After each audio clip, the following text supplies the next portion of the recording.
Hello, it's your boy. I ain't got no video idea for this week, but I still want to upload. So I'm starting, and this is a new thing that I'm starting. It's gonna be kind of like a podcast, because I don't actually have a video idea, but I still want to upload because I love making videos. So I don't want that to stop me, and I'm also okay-ishly good at just chatting shit. So I thought, why not just turn a camera on and try and do that rather than just not uploading, which I don't know. I did not last week, but like 3 weeks ago. I missed a week, and then views are down astronomically. No, but this isn't like a podcast, but the idea is kind of podcasty-esque. So it's up to you if you want to stick around. But I don't think I've done any videos like this.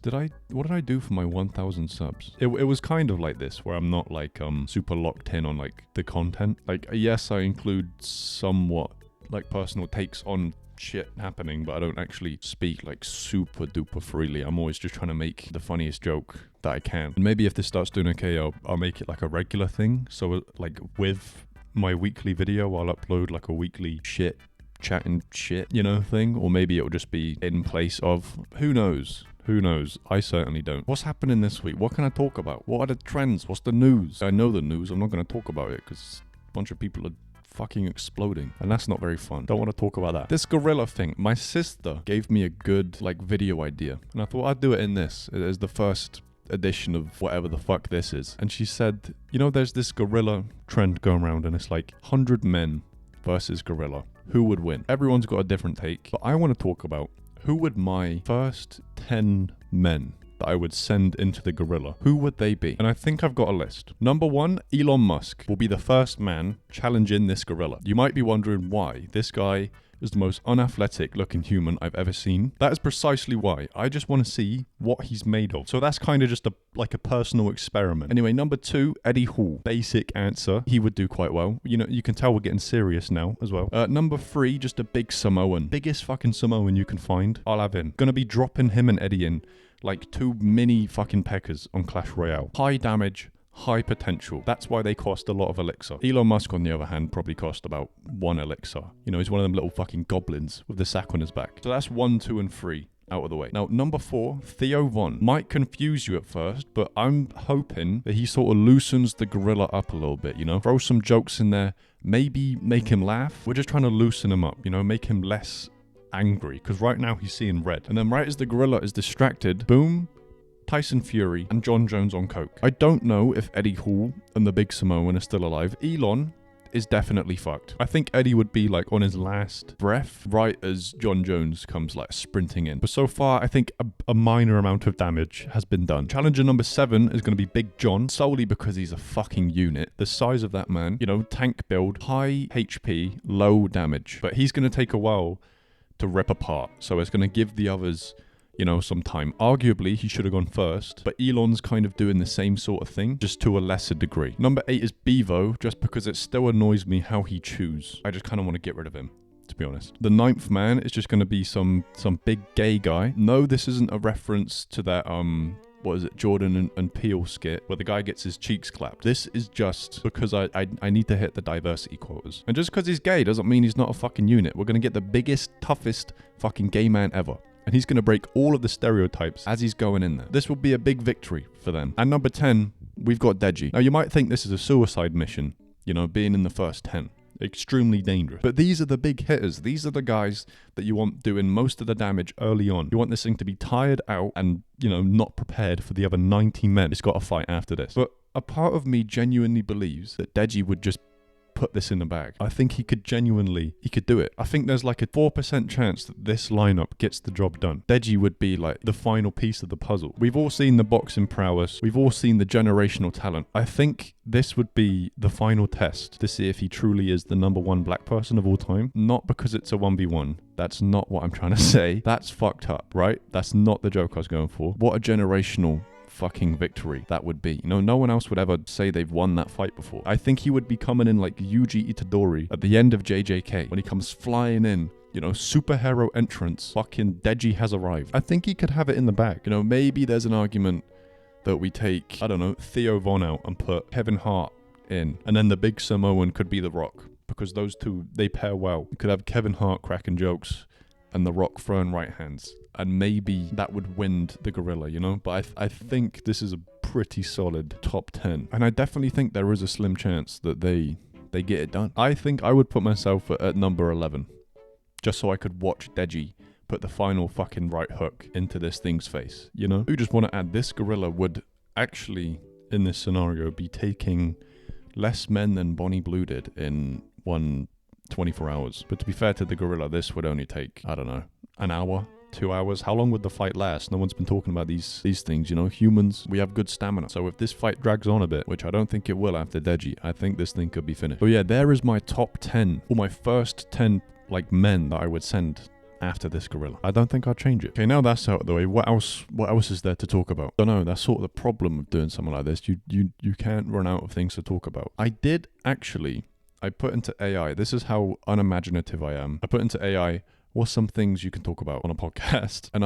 I took the best ones. I think I had a list of 200. I took the best ones. I improvised on some of them, added my own spin, and I've put them in a spin the wheel. So I'm going to spin that, and whatever topic comes up, that's what we're talking about. Okay, and the wheel was landed on something you wish you knew 10 years ago. I think I only included this because I thought this was a funny concept, because 10 years ago I would have been 10. I don't think he really gave a fuck about like anything other than the new Xbox that's coming out in like a couple of years. 10 years ago, when was that? Yeah, no, he only cared about playing fucking his Xbox One. 10-year-old me probably cared about the release of Battlefield 1, or something 10-year-old me would care about, or that he wish he knew. Honestly, I don't think if I could go back and give myself advice, I don't think I would. I think life is a good teacher, and it's a better teacher than any words could ever hope to be. So I think all that I've learned through experience, I wouldn't want to go back and jeopardize that with my own words, because then I might not get myself into certain situations that would have taught me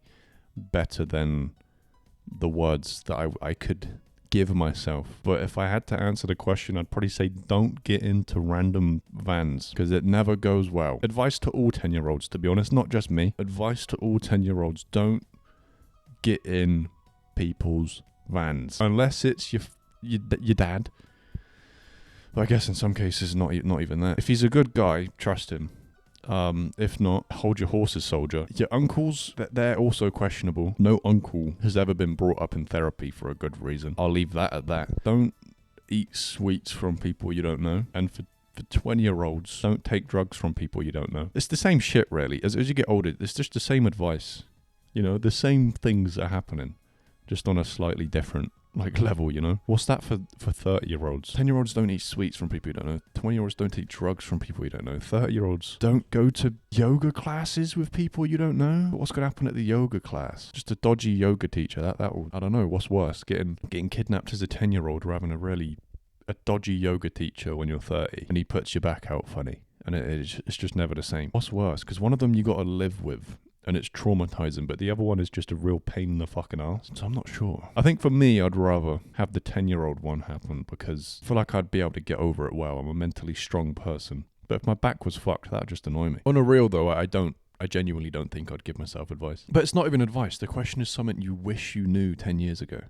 What's just a cool fact that I could bring up at parties that I know now? I mean, like, the obvious answer is like crypto. Like, tell him to invest in crypto, but that's just lame. So I think I'd warn him about ass hair, something I still don't have, you know, I was going to say a monopoly over, but that means I control over the market. I don't have that. Definitely don't have that. But I also don't have control over my own. But I think, yeah, that's a dangerous one. That's just out of control because, you know, the trauma from the van, I feel safe now because of the arse hair. If ever I get into the van again, no one's gonna go for that. They're just gonna be like, ugh. So I feel like that just keeps me safe. So I think it is it's a trauma response. But these two are connected, definitely. I never knew that till now. See, it pays to speak about yourself. You figure stuff out. You know, what's it that, who's that guy that runs and is hard? David Goggins. That's what he says. He's like, when I'm running, I figure out so much about myself because I just have time to think. Same sort of thing as like journaling.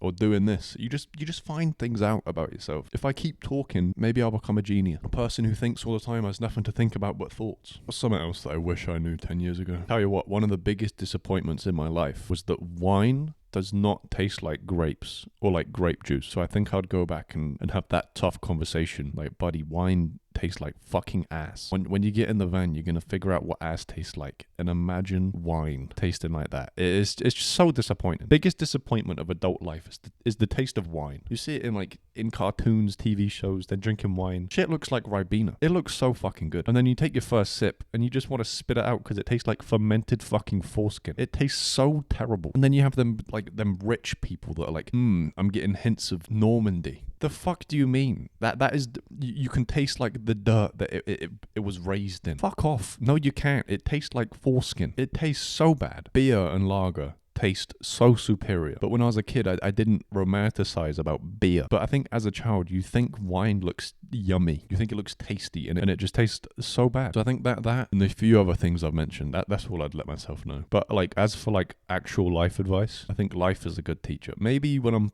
30, looking back at now, there'd be some decent advice I can give. But I'm just too young to know any of that. And the stuff I've read, I don't think is...